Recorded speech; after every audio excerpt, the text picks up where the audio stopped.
ಜನ್ಮವ ಸಾರ್ಥಕಗೊಳಿಸಲು ಗುರು ಕರುಣೆಯೂ ಆಗಬೇಕು.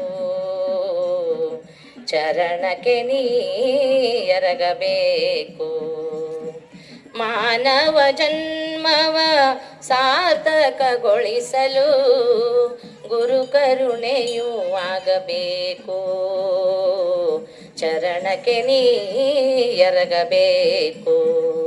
ಈ ಕಾಯವು ಸ್ಥಿರವಲ್ಲ, ನಾಶ್ವರ ಇದು ಜಗವೆಲ್ಲ.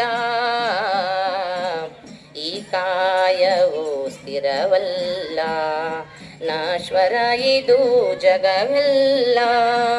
ಈಜುವೆ ನೀನು ಭವಕಡಲಲ್ಲಿ, ದಡ ಸೇರಲು ಕಲಿವಲ್ಲಿ.